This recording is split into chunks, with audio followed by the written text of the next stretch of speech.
Now, there are a lot of tabletop role playing games out there, not just Pathfinder 2nd Edition, but the one thing they all have in common is their role playing games. And even if you don't really consider yourself a role player, unless you are actually going out and killing a bugbear, you're role playing in one way or the other.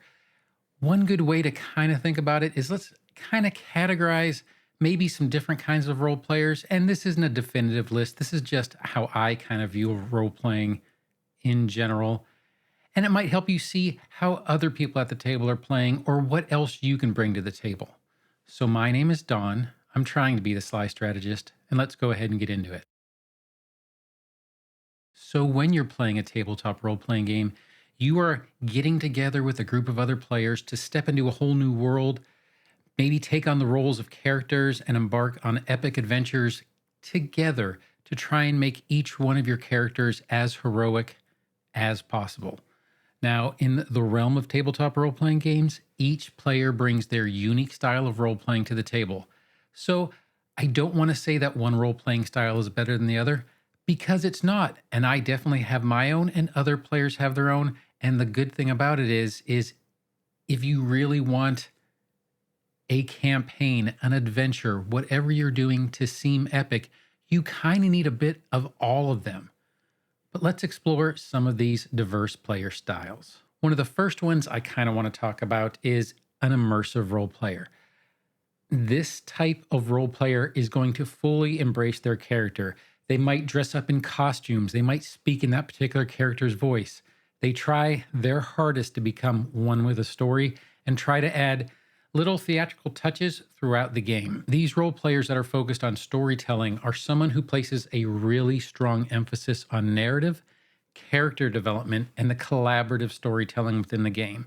This type of player usually values immersion in the game world and tries to seek memorable, emotionally engaging stories. Now, there are some kind of characteristics of this type of role player, the immersive role player, that is focused on storytelling. Number one, they're generally very character driven. Storytelling focused players usually prioritize character development and motivation. They try to create really well rounded and engaging characters with detailed backgrounds, personalities, and flaws, because flaws can be just as fun to role play as the most optimized character ever. For role playing, they fully embrace their character's persona and try to consistently stay in character throughout the game. They will use, once again, the voices, the mannerisms, dialogue, even props in order to breathe life into the role. A lot of times, they are collaborative storytellers. They will try to actively collaborate with a game master and other players to weave a compelling narrative. I kind of have a good example of this in one of the first games I played with Pathfinder 2nd Edition, and I got into a virtual group, and I had a player maybe 20 minutes into our session zero that I had never met before in my whole entire life. And they were like, how about we go ahead and create this story where we both grew up together and we came up from a certain town to go to this other town. In truth, it was Absalom and Atari, but we grew up in Absalom, came to Otari, and that's how our adventure started. And so we spent a good 15 minutes coming up with a little joint background that we could have. This is a collaborative storytelling hook. And they try to build on the game master's world building and introduce elements that will enhance the story. Another thing is plot development. They are skilled at trying to create additional subplots, character arcs, and plot twists that will contribute to the overall narrative without necessarily detracting from it, and the success level kind of varies. They enjoy exploring their characters' growth and transformation over the course of the campaign, and they enjoy seeing that and plotting that. They have a very strong emotional engagement. Storytelling-focused players are deeply invested in the emotional aspects of the game and how it relates to their character and the party. They may experience genuine joy, sorrow, fear, or even anger based on the events that are unfolding in the story. They do appreciate the richness of world building of the game world, and they try to take an active interest in exploring its lore, cultures, and history, and they'll use this knowledge to inform their characters' actions and decisions. They generally understand the importance of pacing in storytelling, and they're willing to let the narrative breathe, allowing moments of maybe quiet character interaction, as well as the action epic scenes that happen during combats. They generally will try to focus on character relationships. They prioritize building these meaningful relationships between the character and the other player characters, as well as non player characters. And these relationships often drive their character's growth and story development. And in general, they have pretty good creativity, and because of that, good adaptability. Storytelling focused players are generally creative thinkers who come up with imaginative solutions to challenges and problems. And it is often rooted in the character's backstory and personality. However, because they generally tend to try to come up with creative solutions, they're pretty adaptable. When they have a character driven focus, they're also flexible and willing to adapt to the unfolding story. They understand that sometimes characters need to change or evolve for the sake of the narrative. And they're also very accepting of narrative consequences. Generally speaking, a storytelling focused player are comfortable with their character facing both success and failure as long as it serves the greater narrative and leads to more interesting storytelling opportunities. Now, that is just one type of role player. Another one is a strategic role player, or what I think of as strategic, or you could call it a tactical role player. They basically analyze every situation, calculating their moves and planning for every possible outcome. Every decision is carefully considered, trying to ensure their character's success. Now, a tabletop role-playing game role player focusing on strategy is someone who is going to approach the game primarily as a tactical challenge, seeking to excel in combat, problem solving, and resource management. This type of player values careful planning, optimization, and efficiency to achieve their in-game goals. Now, these strategy-focused role players will generally focus on their own things. First of all, would probably be system mastery. Strategy-focused players have an in-depth understanding of the game's rules, mechanics, and character abilities, at least to the best of their ability. They will strive to not only use these mechanics, but to exploit these mechanics to their advantage, often delving into rule books and supplements to try to optimize their character builds. They generally have very tactical thinking. They excel at tactical combat and are skilled at positioning, using cover, exploiting enemy weaknesses, as well as trying to get their enemy flat-footed to get that advantage, trying to optimize tripping and disarming and know when to use each one in each situation. They enjoy planning and executing combat strategies to achieve victory with as little risk as possible. In general, they're pretty good at resource management. These players are generally meticulous about managing their character's resources, and this goes to hit points and spell slots, as well as consumables and party resources. They try to plan encounters and adventures with resource conservation in mind. Generally speaking, strategy-focused players are optimizers. They enjoy optimizing their characters and the party composition to achieve the best possible performance. They may spend additional time outside of the game theory crafting and min-maxing to try to create powerful characters or powerful compositions within their group. For problem solving, they generally approach challenges in the game world with a problem-solving mindset. They are adept at analyzing situations, coming up with creative solutions, and thinking several steps ahead to anticipate consequences if the possibility is even available. Generally speaking, they'll also be very good at assessing risks.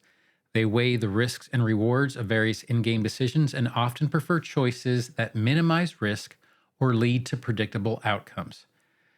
They can be a little bit cautious and a little bit calculated in their actions because of this, though. However, as far as collaboration, they're usually very good at party coordination. These players value party synergy and coordination. They will try to work closely with other players to devise strategies that leverage each other's strengths and abilities. They're also really good at contingency planning. Strategy-focused players often have backup plans to backup plans to backup plans or multiple contingencies in case their initial plans fail. They are prepared usually for unexpected twists and setbacks. And character development-wise, they're no slouches as long as it is in the service of their strategy. While they may have well-developed character backgrounds and personalities, These players often prioritize character choices that align with their strategic goals and party roles more so than something that might be fun or unique. One kind of key thing, and this is kind of true for everyone, but specifically to a strategy focused role player, winning is fun and it's the goal. So for strategy focused players, winning battles and overcoming challenges is a significant, if not the most significant source of satisfaction. They may derive enjoyment from outsmarting opponents or achieving difficult objectives, much more so than a clever story beat. However, because they are so strategy focused, a lot of times they'll have out of character knowledge. So they have to be careful to not use out of character knowledge in making informed decisions, particularly in situations where their character's expertise exceeds their own. And then they also can be a little bit competitive. So you might have the DPR type players who, while they are focused on teamwork and cooperation, sometimes a strategy focused role player may enjoy competition, friendly competition or not, with other players in terms of achieving actual tactical success. And then rule adherence. They usually expect a very high level of adherence to the game's rules and are often the first to point out rule inconsistencies or ambiguities, mainly because a lot of times they have spent a lot of time looking at the rules and reading the rules and learning the rules so that they can use them to their max benefit. And then we'll kind of get to maybe the last category of role player, and that would be kind of more along my lines, but this is the role player that's there to role play for fun. This type of player tries to inject some kind of humor or some kind of lightness into most situations, trying to make everyone laugh and create a lighthearted atmosphere. And a tabletop role playing game role player focused on fun is someone who kind of prioritizes enjoyment, entertainment, and creating a positive and enjoyable experience for themselves and others at a gaming table. Now, this type of player often seeks to strike a balance between immersion, storytelling, and strategy to maximize the fun factor, maybe not to get to the best story or to get to the best end game. Now, there are some characteristics and behaviors that typify a role player for fun. Generally speaking, they, or at least their characters, will have a certain lightheartedness to them. Fun-focused players often bring a lighthearted and cheerful attitude to the game. They try to use humor and wit to keep the atmosphere enjoyable and a little bit more relaxed. Flexibility, they are generally speaking flexible and adaptable, willing to go along with the flow of the game and embrace unexpected or humorous situations, even if it deviates from a strict adherence to rules or immersion. As far as engaging with the group, these players actively engage with other players, supporting and encouraging everyone to have a good time. They try to build on the energy and ideas of the group and contribute to the collective enjoyment. They are always on the lookout for comedic moments. They often inject humor into the game, whether it's through their characters' actions, one-liners that are non sequiturs, humorous interpretations of in-game events. They enjoy creating comedic moments to try to add levity to the narrative. They will generally try to balance seriousness and fun. While they value fun, they also recognize when it's appropriate to engage in more serious or dramatic moments within the story, understanding that a well-rounded narrative can include both seriousness and fun. One good thing about the fun role players is they usually have surprising and creative choices. Fun-focused players are usually open to taking creative and sometimes unexpected actions that can lead to entertaining outcomes, even if those choices aren't always the most strategic, optimal, or even make the most sense. These type of role players are also usually pretty supportive. They actively support other players, providing assistance or cooperation when needed, and they find joy in their fellow players' successes. Character quirks are kind of like their stock in trade. They often create characters with quirky personalities or memorable traits that add an element of fun and surprise to the game. They like to go for immersive comedy. Fun-focused players can find humor within the game world and immerse themselves in comedic situations without trying to break the immersion for themselves or others. And then probably one of the biggest things, or one of the most odd things of a fun-focused role player, is they celebrate failures. Instead of dwelling on failures, they often find humor in critical misses, failed skill checks, or unexpected setbacks, turning them into opportunities for laughter and enjoyment. Now, these are just my three general categories of role players, and I'm sure you could break it down to be more, or you might find that categorizing role players doesn't make any sense at all. And that's perfectly fine. However, for me, while each player may have their preferred style, tabletop role playing games allow for flexibility, and many players enjoy experimenting with different approaches. There is probably no one that you know, or no one realistically, that fits any one of these categories to a T. I am generally a fun role player, but I also like the narrative. However, I like to win as well. So we're all kind of a mix of three, but you might lean more towards one than the other. Players generally adapt to the game and contribute to the collective experience, as all of them try to make every session unique and exciting, even though they might have slightly separate goals. And in the end, it's the combination of these different styles that make tabletop role playing games really a captivating experience. It's about fostering a sense of camaraderie, teamwork, and basically having a blast together. Now, I do hope you enjoyed this video, and if you did, feel free to like, subscribe, or hit that notification bell. But whatever you do, I hope you have a great day and happy adventuring. Thanks.